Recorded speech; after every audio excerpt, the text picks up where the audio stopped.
Hello and welcome to Stitches and Starlight. My name is Tashiana, but you can call me Tashi because that's what all my friends do, and we're friends now. I'm coming to you from my home in Brooklyn that I share with my husband Joshua and the two hell kittens, actual cats, not humans, Minerva and Astoria.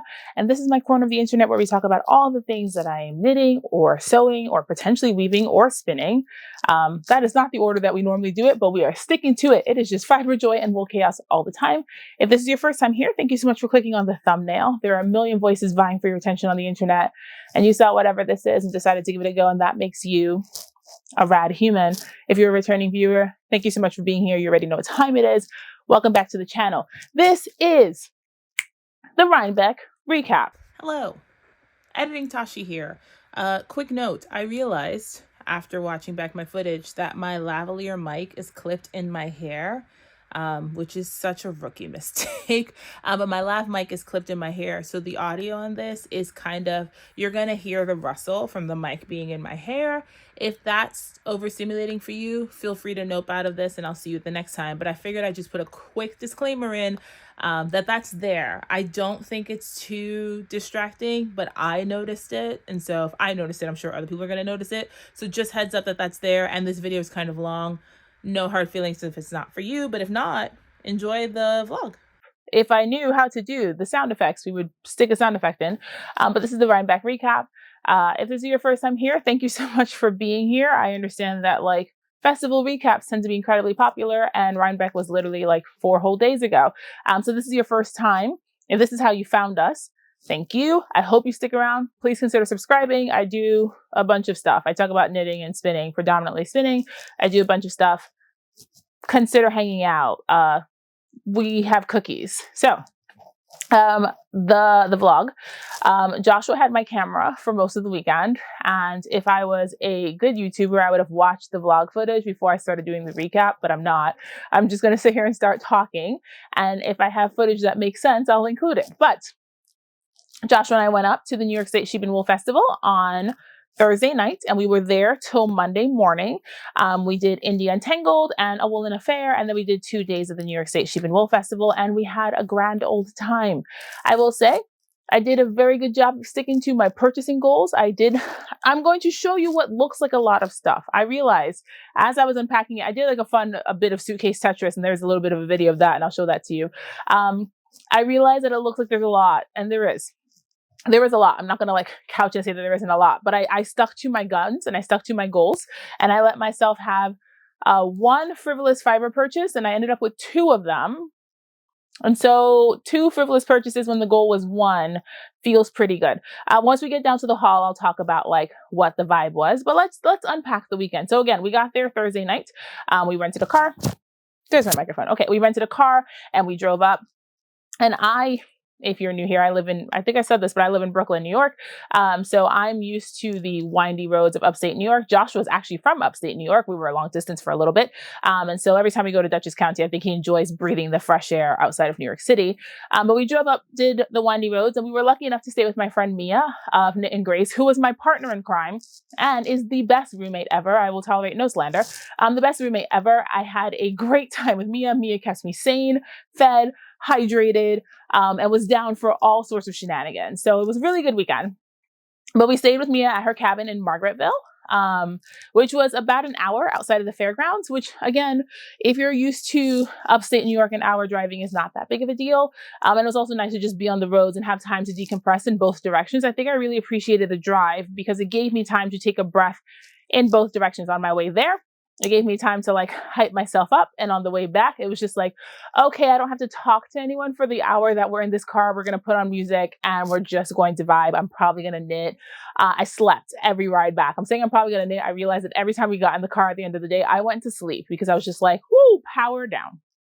So got there Thursday. Friday up and early because I was vending with my friend Gabby at Plies and Hellhounds. So I had to be at Indie Untangled for 7. So we were up at like 5:30, out the door at 6 o'clock. Friday I wore my Metamorphic and I wore my new hat. And I will not talk about besides saying what I wore, so if you see me in footage, you understand.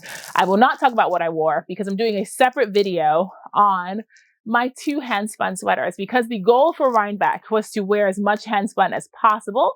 And not only did I wear hand spun sweaters, I wore hand processed, hand spun, hand knit sweaters. So there will be a completely separate video where I go through the adventure of making those 2 garments. But Friday I wear my Metamorphic and a new hat, to the Bolton Pass hat. And I knit that hat in Gabby's Arcadia yarn, which was her show color. And I wanted to have something to wear that was going to be in her show color while I was going to be in the booth. So that's what I wore on Friday. And we will cue the footage. Again, Joshua took the camera and ran around. So we'll see.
So after my shift at Untangled, and I stayed with Gabby till about 2 o'clock.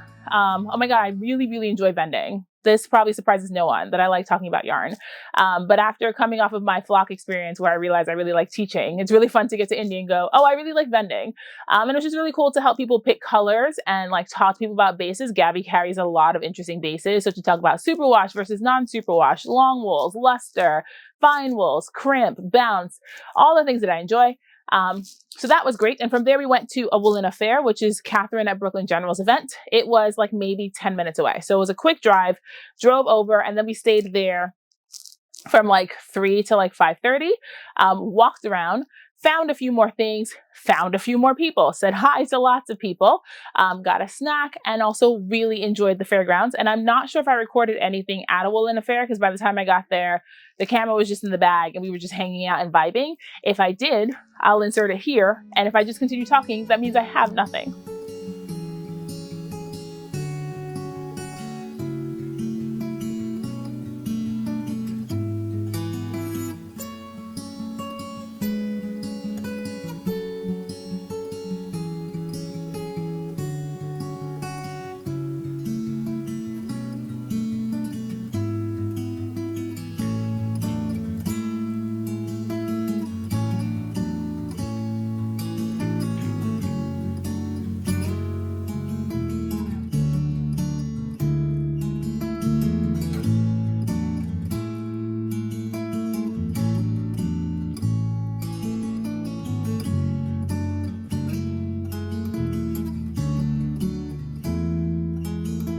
So from a Woolen affair, Joshua, Mia, and I absconded to Yarn Farm Kingston, which I hear about at everybody. I mean, I watch the Rhinebeck recaps just as much as everybody else. And I hear about Yarn Farm Kingston in every recap, and I've never been. So we made a point to go. And part of the reason why we needed a point to go is because I was still knitting my cardigan Friday evening. I cast on that cardigan with 2 months, so more than enough time. And then I just didn't feel like working on it. That's really what it was. I gotta follow my joy, you guys. I gotta follow my joy. And I didn't feel like working on it. So I cast on that cardigan with enough time to get it done, and didn't work on it for a month, and then picked it back up with 2 weeks to go. Knit the body. I knit those sleeves in a weekend. Like, I put my foot on the ground on Saturday and did not pick up my foot until Monday evening when I was binding off my second sleeve. I had to give my hands lots of breaks, but it was really like, you cannot walk away until these sleeves are done. So Monday evening, my sleeves are done. I blocked my cardigan Tuesday morning to do, Andrea recommends, I knit the DRK everyday cardi. We're going to talk about this later, but Andrea recommends pre-blocking your cardigan before knitting the button band, which is great because I knew I wasn't going to have time to do a full wet block. Blocked it on Tuesday, picked up the first button band on Wednesday, and this is my first time working double knit. It takes long. It takes a really long time. It takes a really long time. Picked up the first button band on Wednesday. Also, I have a full-time job. If you're new here, I'm a nurse. So like, I have a full-time job that requires me to be away from my knitting for massive amounts of time. So I was only able to give it like 3 hours, maybe 4 hours on Wednesday. I knit as much as I could on Thursday on the drive, but eventually the sun went down and I couldn't see. And I stayed up Thursday night, a stupid time, so like 1 o'clock in the morning, finishing the first button band. Mia was kind enough to pick up the button band to pick up the second half. So I had only Friday to knit that second button band that essentially took me 2 evenings. So I was locked in.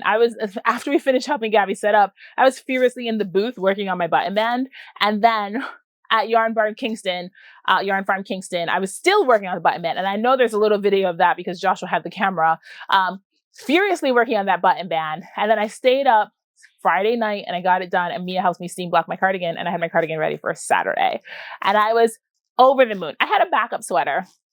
It was fine if it didn't get done. But you know when you have like a vision, and I was locked in, and I knew I wanted to wear my cardigan on Saturday because I had 2 different outfits. I could have swapped my outfits, but no, I blamed the neurodivergence. I blamed the ADHD. I had a plan in my mind and I was not deviating and I was not changing my mind. We were sticking to the plan. So we got the plan done. I got my cardigan done. So we were hanging out at Yarn Farm Kingston. We split a bottle of wine. It was great. And then we just headed back to the cabin and had pizza for dinner, watched entirely too much Sister Wives. I didn't know that that was Mia's obsession. It is also mine. Mia's like several seasons ahead of me. She's caught up. I didn't even know the family had split up. So we watched several episodes of Sister Wives and just hung out. And it was a really good evening. And then we were locked in for Sunday for New York State Sheep and Wool. Now, everyone who knows me knows that I am in the fleece barn for open. This year, we were so low-key. We were so low-key this year. I told Joshua, and I told several people, I was not going home with a fleece that was bigger than 4 pounds. And I was not going home with a Shetland because 2023, nope, 2022, 2023, and 2024, I came home with Shetland fleeces. I bought Mabel in 2022. I bought Sugar and Diamond in 2023. And I haven't even washed the Shetland that I bought from 2024. I bought a black Shetland last year. I haven't even scoured it, so I don't even know the sheep's name. So I said I was not bringing home anything heavier than 4 pounds, and I was not bringing home a Shetland. And I told like 8 people this to hold me accountable. Someone's going to make sure that that didn't happen. So I was like, freewheeling. We are meandering into the fleece barn. We are not freaking out. And then as soon as I got to the fleece barn, I sprinted because there's nothing like finally getting to New York State Sheep and Wool Festival. And I just kept going, it's okay. I have so many fleeces. I'm not bothered. I saw the fleece barn and I took off in my silly little Doc Martens. Like I'm not even in running shoes. I just took off, run to the fleece barn. And I get to the fleece barn. And everything I love is bigger than 4 pounds. Of course it is. Of course everything I love is bigger than 4 pounds. And I'm not ashamed to admit this. I had a little bit of a meltdown in the fleece barn. I was like, okay, Joshua, is this the year that I come home with nothing? Is this the year that I come home with nothing? And he's like, it might be. I'm like, oh, okay. And then I saw the fleece that I really, really wanted. And I walked past it 5 times. And I told myself on the 5th time, if it didn't get snatched up, I was just going to bully one of my friends into splitting with me. It was 8 pounds. And I know that there is someone here that I can bully into splitting it with me. So I walked past it again. By the 5th time, it was still there. And it's mine. It's here. It's next to me. I'm looking at it. I was just like, hey, if I got to the 5th time, it's coming home with me. So I put Joshua online for the fleece, and then I absconded with Mia because we really wanted to get the Into the World show colorway. And I'm very glad that we did that in that order of operations because by the time we got to Into the World, they were picked clean. I think there were only 4 left of the show colorway on the shelf. Now, mind you, they were doing pre-orders, but I really wanted it then. By the time we got there were only like 4 left on the shelf. So we did perfect timing. We got Brussels sprouts. And then those are like the big missions for Saturday. The big missions were a fleece and the Into the World colorway. And we did those too. So then we were like, whatever, we're going to meander. We ended up doing lunch in the grass. A bunch of our friends, we sat in the grass. It's one of my favorite things that I did last year, which was sit in the grass and just eat lunch and read a book and knit and talk with our friends. And we ended up with a much larger group this year, which was incredible. And then just, again, vibing and thriving. We took it really easy. Everything was like soft and low key. Nothing was too stressful. Nothing was too busy. Just took it really easy. And then from the fairgrounds, we went and we grabbed a drink. And then again, we headed back to the cabin. And then we did it all over again on Sunday. So I'll stop talking and I will insert Saturday footage. And then by the time you see my face again, we'll go back to the Sunday recap.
Leaping Llamas Day. Like there's a bunch of other stuff that happens on Sunday, but Sunday is Leaping Llamas Day. And if you're not familiar with Leaping Llamas is our Super Bowl. It is one of the wildest things. When you're there, you're like, why is this the thing that we freak out about? But you're in this barn and everyone's so excited and there is such high energy and people are freaking out, right? So if you're not familiar with Leaping Llamas, it's technically Leaping Llamas, Alpacas, and Goats. And one of my favorite things about Leaping Llamas is the same kids show the animals year after year. So you get to watch these kids grow up. And this is my third year going to the Leaping Llamas show, and it's the same kids. So like, I remember one of the children, the first year was like 6. She's 9 now. And like a 9-year-old looks considerably different than a 6-year-old. And it's the same kids that come to show the animals. And it's the same animals. So like, I remember Prince Caspian and Hal and Damon, and we were cheering for them by name because I recognized these alpacas, which is their llamas. I recognize these llamas. It's crazy. So the premise behind it is you teach these animals to play reverse limbo, and they jump over poles and you raise the poles more and more until there's just last man standing. So, we're in this tent, we're locked in. In this barn, locked in. We all have our knitting, we're ready to go. And then the show starts. And I just kept telling Mia, it is insane that we enjoy this as much as we do, but everyone's screaming and shouting. We're like, tiny goat, tiny goat. We're like chanting. It's incredible. This year, I've only gone to Leaping Llamas 3 years. This is the best Leaping Llamas.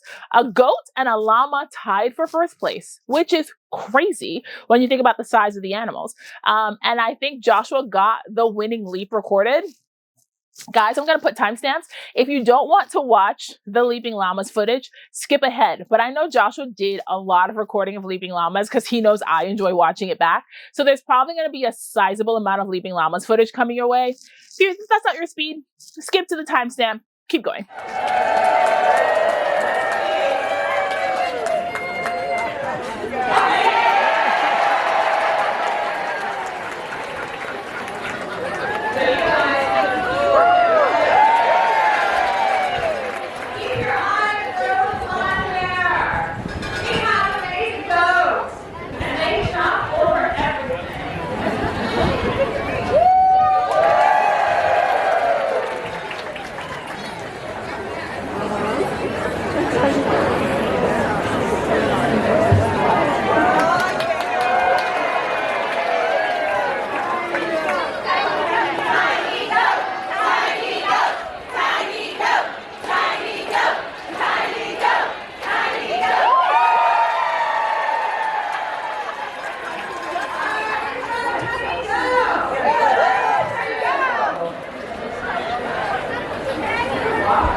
So from leaving Llamas, we went to Sheep to Shawl, which is the other thing that I really enjoy watching on Sundays. If you're not familiar with Sheep to Shawl, there's multiple teams. There's a person who is carding a fleece. People are spinning it and someone is weaving it. And the point is to take a fleece that is scoured that they bring with them. And by the end of the project, you have a shawl and then the shawl gets judged. And this year, everyone was working on Shetland. So we popped in, we watched a little bit of Sheep to Shawl. We got to talk to a few of my friends. And then from there, I spent the afternoon in the Fiber MacGyver booth. I was vending with Susie and Emily of the Botanical Knitter in the Fiber MacGyver booth on Sunday, right before show close. So from like 12 to 4, that's where I was, which again, I like vending. And if you're not familiar with Fiber MacGyver, Susie does incredible tonals, like incredible tonals. Really, if you're looking for a tonal for like a colorwork project or even just an all over project, incredible tonals. Carries like superwash, carries our non-superwash Shanico base, carries a merino alpaca base, carries the DK weight Suri that I think so far I've only seen Susie and Farmer's Daughter Fibers carry the DK weight Suri. So if you're looking for a wider color palette, Susie does incredible work. Anyways, and the only reason I'm saying all this is because I hung out in Susie's booth and I would not agree to work with Susie if I didn't think what Susie was doing was incredible. So I spent all day, the rest of the day there on Sunday, and Joshua took the camera to go meet some sheep. I realized that I did not meet many sheep at Rhinebeck. I think I only saw like 3 sheep the entire weekend, which is a bit of a travesty. But I was telling Joshua, I think this year, having gone to Rhinebeck 5 years in a row, has been my favorite. And I talked to a lot of people, and a lot of people were like, the energy was just so chill. Like, I didn't go to Rhinebeck with an agenda. I didn't go to Rhinebeck with a calendar. Like last year, I was like, gotta be here this time, gotta be here this time, gotta be here this time. And I remember feeling really overwhelmed and really frazzled because I was like, all right, we're done here, we gotta move on. We're done here, we gotta move on. I sat in the grass so many times. I just ducked into buildings and didn't move for a little bit. Like, it was incredible to just be like chill and relax. And a lot of people said they had the same experience, that everything was just like really easy this year. And I think, this is my personal opinion, I think, at least for Americans, things are so hard and things are so toxic just about everywhere that like we all just needed a place to like take a deep breath and sort of just like not deal with it for a little bit. And I think that Rhinebeck, at least for me, really provided that escape. I will say, like, leading up to the trip, I wasn't looking forward to this. And I told a lot of my friends in the city, I was like, I'm going because it's the thing I do. I was not looking forward to it. And then we started hitting the like leaves. Like if you've driven on like 87 or any of the roads that lead up to Dutchess County, they're just windy roads with like big giant like leaves. And this time of year you got leaf peeping, although the leaf peeping was not great this year. But this time of year you have like the leaves changing, and we hit the road and I just felt myself taking like this big deep breath. And I was like, oh, okay, I can do this. And then by Saturday, I was locked in. And so I think, and I don't know, like, again, I can't speak for everybody, but I just feel like it was like a collective sigh that we all were just like, oh, what if we bring down the temperature a little bit for just a day? For just a day. Let's just take the temperature down for just a day. We have to go back to our real lives where everything is terrible all the time and our country's descending into fascism. That's actually still happening. But what if today we just played with wool and soft things and took a breath? And I think that's honestly why Rhinebeck for me felt so chill and so vital. It's because I didn't go into it with any expectations or any agenda. I just needed to take a breath. And that's what this did for me. Yeah, so we did that, came home again, Sunday, very easy. Watched more Sister Wives. Mia made us dinner and then called it a night really early. And by Monday morning, we were on the road. And that was the weekend. So hopefully you enjoyed the vlog footage. Hopefully it works. Again, I'm sure that there was something useful in there and I'll have stuck it in. But let's talk about what I brought home. It is 8:14 Monday morning and we're packing to go home. But I thought you guys would enjoy the Tetris of my suitcase. The absolute mad dash to get everything in here. My clothes are underneath. My sweaters are strapped in. And then on top, it's just the stuff that I brought home, which, you know, at some point in this video, I will show you. But yeah, got it done, guys. Got it done. So, the agenda. Indian Tangled was a separate event. I didn't go to Indian Tangled with an agenda. I didn't go to Woolen Affair with agenda.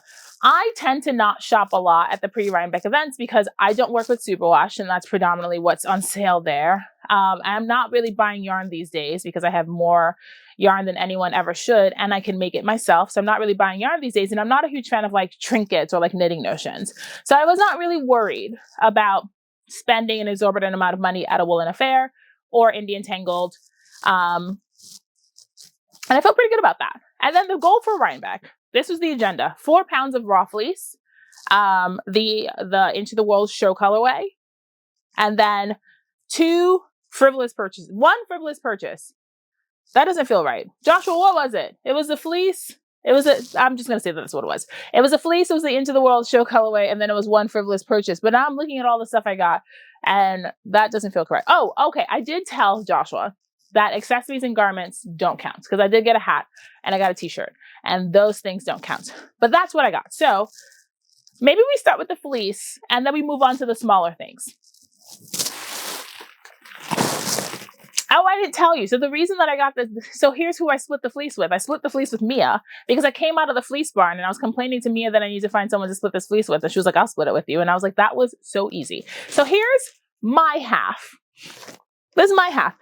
Rhinebeck did a really cool thing. And I don't know if this is a new thing they did this year, if they did this last year. They added tables in the fleece barn for splitting a fleece. So this is the thing that always happens. I'm like, I'll split a fleece with somebody, and then I don't want to unroll my fleece in the grass. Well, they've added tables and they have extra bags so you can split your fleece in the fleece barn, which means if you see me in the fleece barn next year, it's probably so much easier to convince me to split multiple ways because we could just split it there. We don't have to take it home. We don't have to think about mailing it. You can literally just unroll it. And listen, if this was there before, tell me. I just didn't see anyone splitting fleeces last year. And this year I saw multiple people splitting fleeces. And in fact, I split a fleece for one of my friends because they also wanted to split and they didn't know what they were doing. And I was like, just bring it up and I'll split it for you. So I unrolled it, split it for them, rolled it back up for them, showed them how to like unroll it. I ended up doing impromptu demos in the fleece barn because I was just unrolling fleeces and talking to people, and people just kept coming over and I was like, oh, do you know what you're doing? And I was like, yeah, I've done this once or twice. So I ended up doing like impromptu demos in the fleece barn. But this is my half. And this is a sheep named Mercury, and she's a Columbia Corriedale cross, and is just.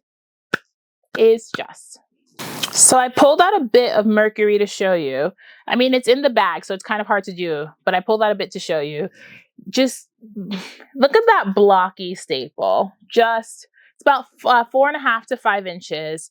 Really uniform in color. Also, one of these days I'll stop buying gray fleeces. Today's not that day. Coated fleece during hay feeding. So a little bit of sun bleaching on the tips. Nothing that I'm afraid of. And even though dirty, opens up brilliantly, but look at that stupid fine crimp. Like, guys, do you see that crimp? Do you see that? Do you see those French fry locks in there? So yeah, Corriedale Columbia cross, all of my favorite things in a sheep, and she's mine. I told Mia that I'd process her half, and then we'll figure out settling it up.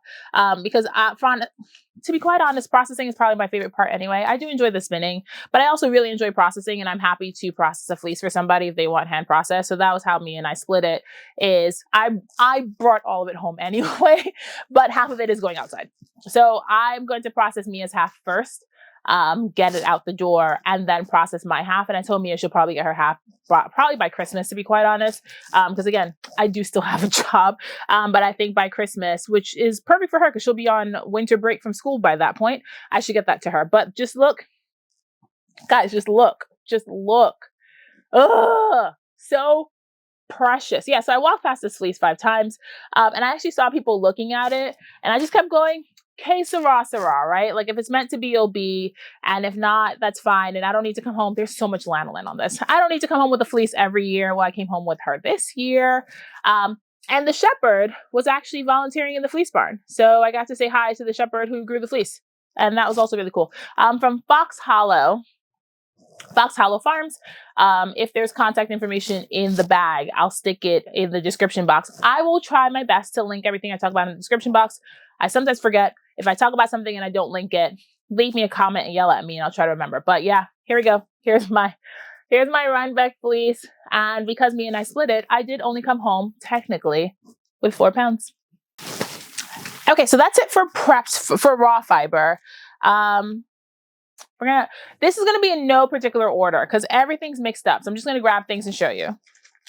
So not last year. In 2023, I passed by the Bolaires and I got a 8-ounce bag of their CVM. And I was talking to me about it. And they have these little 2-ounce bags and they're little snacks. Each of these is an ounce. There's another one in here. Just 2 ounces of their milk chocolate CVM. And I was like, this is a perfect amount for like a small project. Mia and I bought fiber to make several matching projects. And so now I have to actually do the making. Which is the planning and the buying is the fun part. The making is the part that I sometimes get stuck on. But we were thinking about making matching grid gambits and using this as our main color because 2 ounces is a perfect amount for a grid gambit. And also 2 ounces is like a day spin, a day, maybe 2 days to get it done. The other reason that I'm doing this unpacking right now, some of this stuff I want to spin immediately. And I was like, I should show it before I get into it. So we did get 2 ounces from the Bolaires. They are in Connecticut. Oh, they're in Pennsylvania. And again, I'll try to link everything. They do yarn also if you've never worked with CVM. CVM is one of my favorites. Oh, that was the other caveat was I wasn't going to buy a CVM fleece. I was like, if I'm buying a big fleece, I'm not buying a CVM fleece. I have a lot of CVM fleeces. So yes, so I ended up with that instead. And you know I love me a cross. So we did that. I did get 3 braids of the Into the World show colorway. And that's because I'm going to spin this. And if I say this out loud to enough people, it'll happen. This is Ambrosia. This is the Rhinebeck exclusive. I got it on Falkland.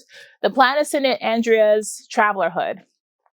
And again, me and I, the matching projects. The plan is to knit Andrea's Traveler Hood.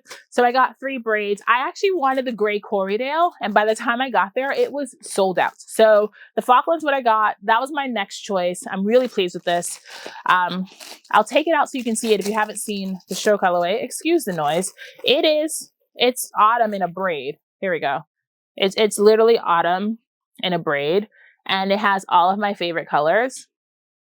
That's what that looks like. It has all of my favorite colors. And I'm going to spin a 3-ply. And it's going to blend and heather. And it's probably going to knit up just shy of mud.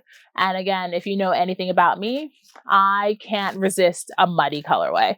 And I think it's probably going to lean a little bit browner and a little bit pinker. There's a lot of orange in there, but we'll see. I mean, I'm going to spin a little bit and see what happens. There's a lot of orange in there, but I think plying it with the brown and the pink is going to tone it down a little bit. So that's that. So I did get 3 braids of that for the Traveler Hood, which is probably more than I need. But because it's a limited edition colorway and I don't know how much if they're going to offer it again, figured it was better to get too much than not have enough. So that I got at actual Rhinebeck, like New York State Sheep and Wool. I put all my purchases. Well, I tried to put all my purchases in a basket, and then the basket wasn't big enough. So then I had to get another basket. So we're just gonna grab things. This I grabbed at a Woolen Affair, and it's a project bag from the brand Yarn and Whiskey. And here's a cool thing I learned about them after getting to talk to them is they're based in Brooklyn. And I did not know that when I stumbled into their booth. I was just like, oh, I like these bags. They're very much like African wax print. And here's the inside. This is the reason I got this bag is because the bags are reversible. And I found one bag that had this print on the outside. And I was like, oh, I really like this. And then I was like, but is that the one for me? And then when I found this bag and this bag had that print on the inside, I was like, okay, well, this one's definitely the one for me. On the quote unquote right side, there is a little bit of a handle. So you can sort of like trundle bag it if you want to like hook it to something. But it is the perfect size for a hat or a small shawl. Or a cowl, actually. It's like the perfect size for a cowl. And then you can clip it to a bag and walk and knit, which is like my new favorite thing. I use my Matterroot trundle bag the entire weekend, and I was working on I cast on a traveler cowl so I could have something to work on, and I was working on that all weekend, and knitting out of the trundle bag was incredible.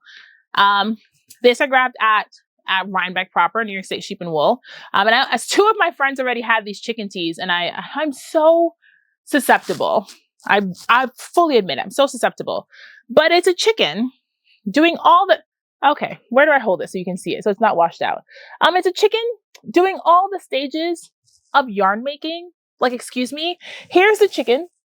Okay, let's do it in order. So here's the chicken feeding the sheep. Here's a chicken feeding sheep. And then here's a chicken shearing sheep. And then here's a chicken hand carding wool. And then here's a chicken spinning. And then here's a chicken knitting a sweater. And there's no way there's a chicken doing all the stages of the thing I love so much in this fun, loopy design. I'll have to take a picture and like insert it because the camera, you know, again, I have not figured out how to do the lighting. I haven't, I'm sorry. But yes, it's just a chicken doing all the stages of fiber processing. I got it a little bit larger than I would normally wear it with the intention of cropping it. But also I could tuck it into jeans, or I could do like that crop tuck thing. So I haven't decided what I'm going to do with it. But it's a chicken. It's a chicken making yarn and then knitting a sweater. That is Tazhi bait. You know what else is Tazhi bait? This coop worth is also Tazhi bait. So me and I ended up in the booth, Everything Coopworth. And while we were there, I got to talk to some lovely women who formed the Everything Coopworth Cooperative, and I will link some stuff in the description box. But it was these women from all over the Northeast who banded together, who all raised Coopworth, and who banded together to come up with the Everything Coopworth like booth at Rhinebeck. And they're also like just an Everything Coopworth. Society is not the right word, but you know what I mean. Like it's just like a collective, the Everything Coopworth Collective.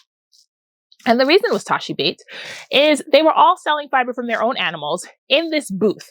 And so I got to talk to the people who raised the Coopworths as I was buying fiber. So I got 8 ounces of this blend, and it's Coopworth and alpaca.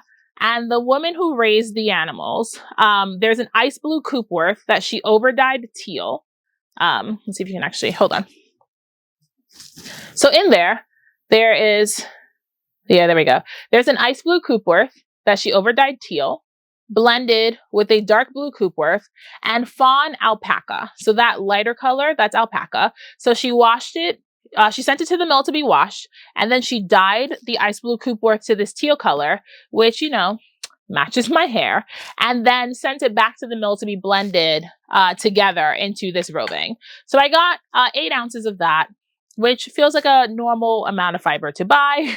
I could have bought 4, but I was like, but if I like it a lot and I want to make something, then 4 is not enough. But this is going to make the muddiest yarn. I'm very excited about this. It's going to make the bluest, muddiest yarn.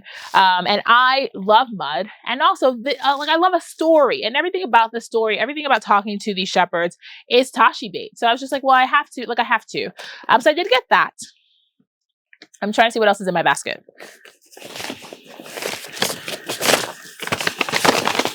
These are the leftovers from my buttons that are on my cardigan, because Joshua at Untangled went on a mission to find me buttons for my cardigan. These are the leftovers. These are by the maker Tinker's Hollow, and they are canary wood. They're about 1 1/4 inch hexagons. Well, they're not all hexagons. I think they're octagons, 1 1/4 inch octagons. 6 of them. 8 of them are on my sweater. So these are the leftovers that I'm going to add to my button stash for a future project. But they're in my haul because I technically did get them at Indy. Joshua found me buttons. I was at Gabby's booth and he was sending me pictures of buttons. And I was like, thank you. Thank you. You are doing the Lord's work. And he found me really cool buttons. And I'm really pleased that he found those, because those were exactly what I was looking for. I really wanted wood buttons and I didn't want circles. And I think that was all the guidance that I gave him, was like non-circle wood buttons. This I grabbed at Rhinebeck from the Harrisville booth, and it's just a hat that says Woolen spun. Now, I love me a dad hat. If you catch me in the real world, I can't wear this. It blocks out my eyes. If you catch me in the real world, I love a dad hat. I'm always wearing a dad hat. So a dad hat that says Woolen spun, which, you know, is a lifestyle all day, every day, literally was a no-brainer. I saw somebody wearing it and I was like, tell me where you got the hat. You have to tell me where you got this hat immediately. And Harrisville had them, and they are on the auto hat, which all of my dad hats are auto hats. So I knew that these were going to fit me. Yeah, I love these. I can't wear it. I desperately want to put it on. So I did get that at Rhinebeck. And the other thing in this basket is yarn. So if you watch any of my previous Rhinebeck hauls, you know that I always come home with a single skein of Seedale. I always go to Arena at Flying Fibers and I say hi, and then I get a single skein of Seedale. And I was pretty sure at this point that I had a blue skein and a purple skein and a snotty ochre green skein. And I was like, I should just get a neutral. I'm going to, at this point, I think I have enough Seedale to like at least make a vest if I want to stripe it, because each of these skeins are 200 yards, and I'm pretty sure this is my 4th skein. Pretty sure. It might even be my 5th. I have to go find all my Seedale and corral them. But this color is called Cuppa, and Seedale is a Manx and Wensleydale yarn. So long wool, really fun, feels kind of weighty and kind of dense. If you've ever handled a long wool compared to like a fine wool, the yarn just feels kind of weighty and kind of dense. And this is a shade Cuppa. This is the one I brought home. I got to go figure out where the rest of my Seedale is. At this point, I definitely have 4. I might have 5. And I'm just going to stripe it. If I have 5, that might be enough for a pullover. That's 1,250 yards. And then I can stripe it into a pullover. But we'll see. We'll see how much I have. And then in terms of yarn, this is the only other yarn I got, guys. I did go to Jill's booth at North Bay Fiber. She was at Indy. And I love Jill. And I love North Bay. North Bay is where I send everyone who's interested in breed-specific yarn. I remember when Jill first started doing her Heritage line, which was the Tazhi Polypay. My Heritage Harbor pullover is in that yarn. And she had a new yarn out. And this is called Bayblend DK. And it's Tazhi and Alpaca. So I got 4 skeins of the color Early Maple. And this is coming up a little bit more red on camera. But this is 100% my color. And I got 4 skeins to make a shawl or a scarf or something like that. Try not to buy sweater quantities if I don't need them. So each skein is 150 yards. So 4 skeins is 600 yards, which is more than enough for a DK weight, worsted weight, like a light worsted weight shawl or a scarf. I'm sure I could find something to make with these. I was talking to Mia about like just not buying sweater quantities anymore. Because now that I'm a shawl knitter, for a very long time I didn't knit shawls, but now that I'm a shawl knitter, I can buy a shawl quantity of yarn, and a shawl quantity of yarn is a much more accessible amount of yarn to bring home than a sweater quantity, and also a more accessible is the word, a much more accessible amount of yarn to knit up. So yeah, I did get a shawl quantity, and that is literally all the yarn I bought was just a single skein of Seedale and the Bayblend DK. And I feel really good about that. I'm going to go grab the other basket with the rest of my stuff. So I also grabbed this at Untangled. This is Shooting Star. And I grabbed this from Kira Wiggins at Kira WXYZ. This is 60% BFL, 15% mulberry silk, 25% sari silk. So my plan, because there's a lot of sari in this, there is a lot of sari. I'm going to run this through my drum carder and I'm going to make a bat. There's just too much. I really want to spin this, but there's too much sari in this for me to spin it. Here we go. Just the way it is in the braid. I'll open it up so you can see. There's just too much sari in this for me to have an enjoyable spinning experience. And I know myself. I could probably spin this over the fold, but I won't. So my plan is to open this up and run it through my drum carder and make a bat.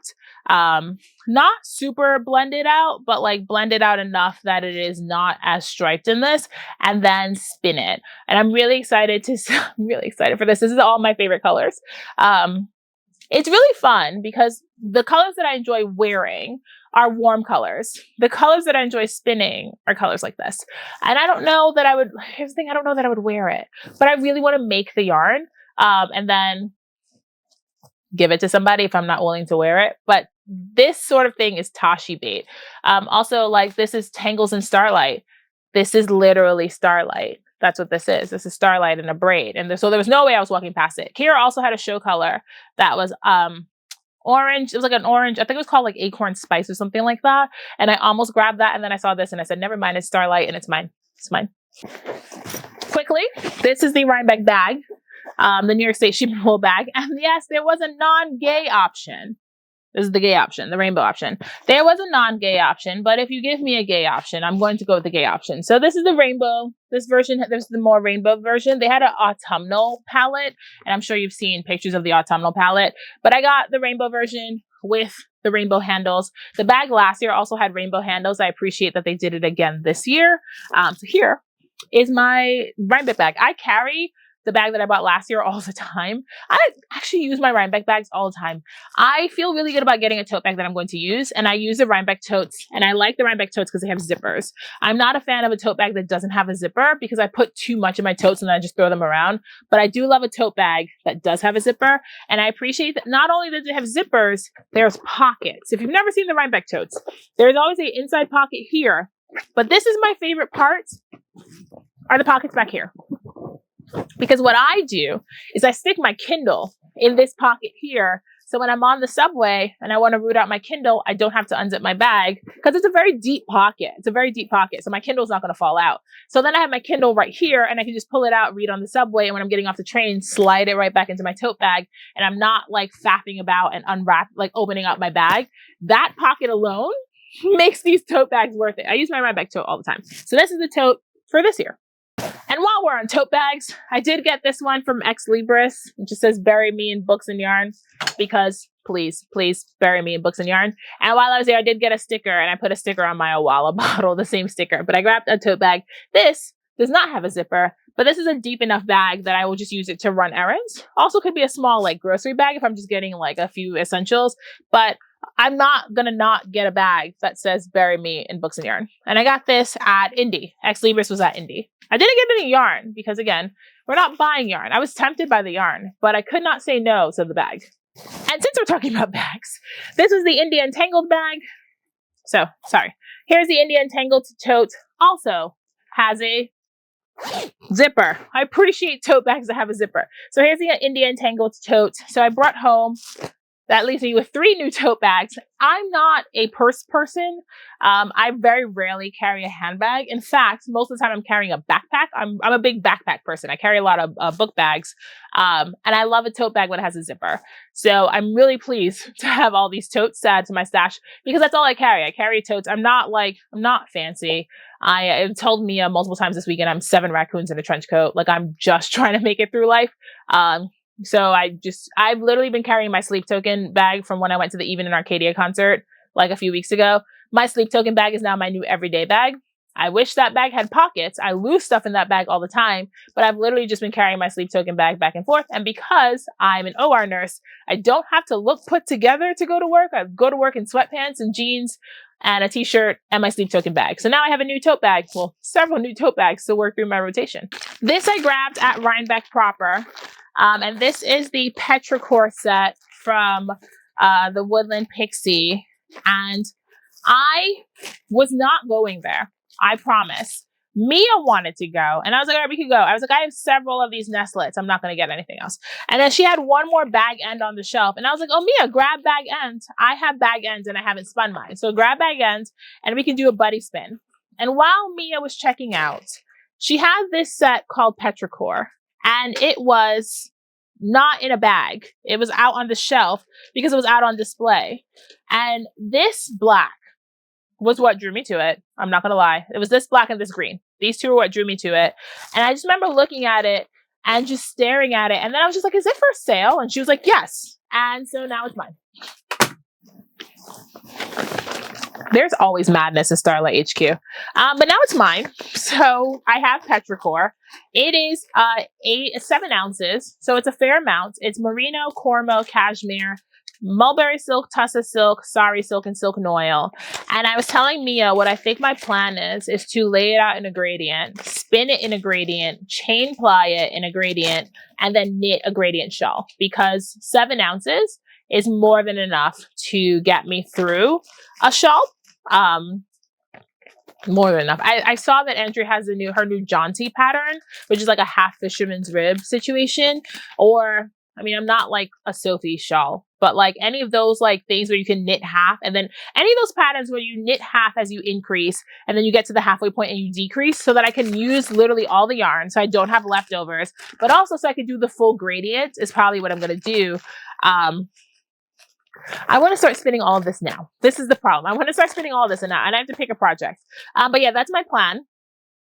The other thing I could do is, because it's a green fade and then a purple fade. So like it's lighter greens to darker greens and then that black and then the darker purple to the lighter purple, is to spin it that way, is to spin the light green to the dark green and then do the darkest purple and then spin that into the lightest purple. And then the outer tips of the shawl will be the lightest colors and the darkest colors will be in the middle. Or I could do it in reverse and do the lightest colors on the edge and do the darkest colors on the edge, do the lightest colors in the middle. So do dark to light and then light to dark. There are so many options when you have a gradient like this. I'm going to have to lay it all out on my bed and probably do an Instagram poll and ask people to help me because I have no original ideas and I will not make a choice. But I did get that from the Woodland Pixie. I love these batlings. I have so many of hers. I think this is my 4th one, and they feel too precious to spin, and I should just spin them, but they just feel really, really precious. I'm actually still working on the Holiday Advent from 2024. I'm still working on the 2024 Holiday Advent. I have 3 of these nests. That's not 3. This is 3. I have 3 of the nests left, and I'm spinning it on spindles. They're so precious, and they're so much fun to spin. So I did get this. Amy of Amy Sure and Sharon of Rudy Knits had a booth together at a Woolen affair. So I did get this from Sharon. It is so bright. It's not this bright. It's an off-white. This is Emily. She is a ewe from Missouri, and it's Romney Merino Suffolk. And I got 4 ounces. So each of these are 2 ounces. And I think this went to mill. I think Sharon just had leftover fiber and sent it to mill. So I got 4 ounces of this. And then this is hand carded by Amy. It's Shetland, Merino, and Sari Silk. And the Shetland is from Eureka. Now, old hats will remember Eureka because I have Una. Una is a Shetland ewe that I got from Eureka. And this is Angus. And she carded it into this like turquoisey seafoam. This is not seafoam. Turquoisey like Aegean blue. I think it's just called deep sea blue. Yep. So 100 grams of this. And what's calling me are spindles. I'm not going to finish it on spindles. It's going to go on my wheel because I can't keep starting spindle projects. Let me know if you guys want a spindle library tour, by the way. I found most of my spindles. On my like spreadsheet, I have like 75. I was able to find 50. I don't know where the rest of them are. I was able to find about 50 of them. So if you guys want a spindle library tour, let me know in the comments and I'm happy to do that. But most of my spindles have projects on them. So like, it would be insane to start another spindle project until I finish a spindle project. So realistically, my heart wants to put it on my spindles. I don't know that that's going to happen. It's probably going to go on my wheel. This is definitely going to go on my wheel. I grabbed it because the cross seemed interesting. Romney Merino Suffolk, a long wool, a down, and a fine wool in a single sheep is crazy. So we'll see what happens. We'll see how this spins up. We're at the tail end. Last purchase. So the last bit I got at Indie. And I went to Trish at Yarn Jam. And I got her Rhinebeck colorway. This is literally just called Rhinebeck. It's on Shanico, which is Merino Rambouillet. It's a new thing. If you're not familiar with Shanico, it's U.S. grown. I think part of the reason why Shanico is so popular is, well, 1, it feels like fancy merino, but 2, with tariffs and living in the hellscape that we live in, it's just easier for American dyers and American fiber dyers and American yarn dyers to just dye American right now. So we have Shanico. So this is the Rhinebeck colorway. Sorry, I was like, where is the language going? Just called Rhinebeck. But while I was there, Trisha had a combo spin that was this. And again, I'm incredibly susceptible. And she had this combo spin worked up. I was in the booth trying to put together a combo spin. I was trying to do 3 individual colors. And she saw that I was trying to put 3 individual colors together and showed me the sample. She had a knit sweater and the yarn and the skein. I'll put the picture of the yarn and the skein because I took a picture of it. And it was 2 braids, a fall patina, and 1 braid of fly a kite spun together. Because a lot of the colors in the fall patina repeat in fly a kite, except this electric cobalt blue. This is the isolating thing. So like this purple is sort of in here. This feels like mostly a warm braid until you get to this hot blue, hot blue. And knit up, it pops up in a few sections and it's just so pretty. So I got 3 braids of this. Now, I got home and realized I already have a braid of fall patina. So I could have just bought 2. Did I remember? No, because most of my yarn is archived, but my fiber is not archived because it's in a million different places and I don't know where any of it is. And that might be my project for over the winter break, is to archive my fiber stash. That project is a good word for it. That will be a project. But I did get these 4 braids from Trish. One of these things is not like the other. And that was my last purchase. And I got this. Actually, this is the first thing I bought. This is my first purchase of the weekend. And it's the last thing that you're seeing. But yeah, that's it for me. And that's it for my Rhinebeck haul and recap. Thank you so much for hanging out with me. It was a 10 out of 10 weekend. The weather was incredible, not a cloud in the sky. It was just cool enough to be in wool, but not so cold that you were like uncomfortable. The mornings were kind of brisk, but by the time the sun came up, perfect weather, 10 out of 10. If you can get to a fiber festival, I know that I just spent the last like 30 minutes hauling stuff. And I know I started this and I was like, I didn't get a lot. And after I showed it all to you, I was just like, I got more than I remember getting. It is still less than I've gotten in previous years. So I feel pretty good about that. The problem with, not necessarily the problem, but the Rhinebeck versus flock is there's fiber. And when there's fiber, I will lose my mind. Flock was mostly yarn, so I did not get much because it was mostly yarn. But New York State Sheep and Wool the entire weekend, every day, at every event, there's just fiber, and I will kind of go a little bit nutty. The best part of show weekend is people. Across the board, 10 out of 10. The best part of show weekend is people. And I have been lucky enough to make some real lasting connections with people that I've met through YouTube, through Instagram, that started out as internet friends and became like actual real friends, like people that you check on, I will not cry.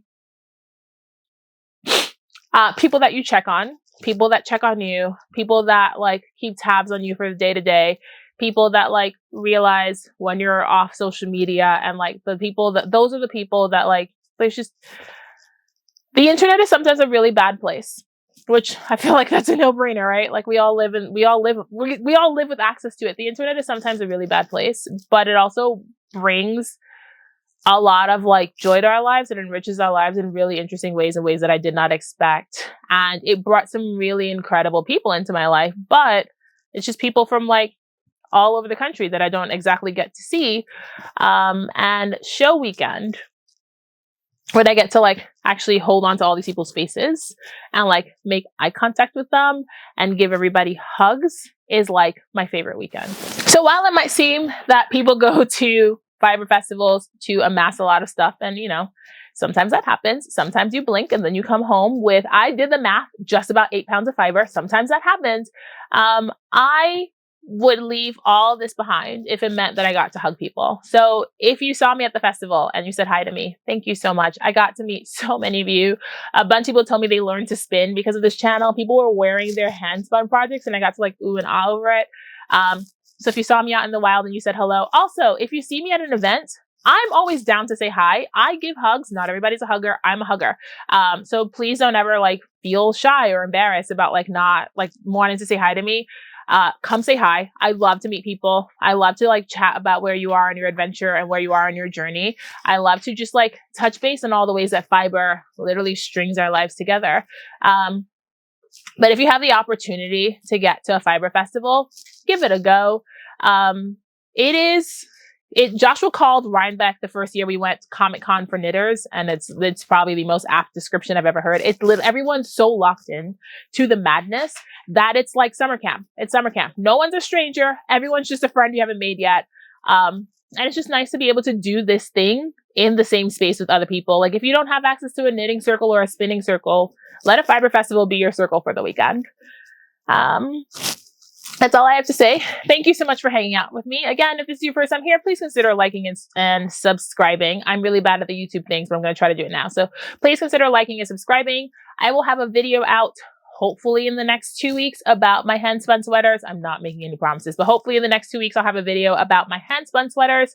And then after that, we're going to do fall knitting in November, which like at that point is practically winter, but I do have a few things on my needles that I want to talk to you about. And then it'll be December and I get to decide whether I'm doing Vlogmas or not. I haven't decided. But yeah, thank you so much. I hope if you went to Rhinebeck, you had a great weekend. I hope it was nourishing and affirming and filled your cup and did all the things that it did for me. And I hope you brought home lots of cool things. And yeah, that's it. I love you. Go make something fun today.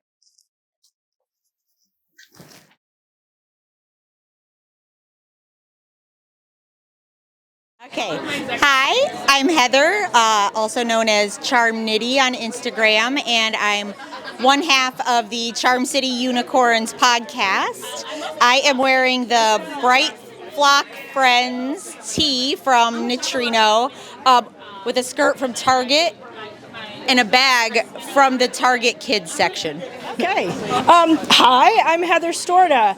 I am a master knitter at the Knitting Guild Association, certified master knitter, and I've been teaching here at Rhinebeck all weekend.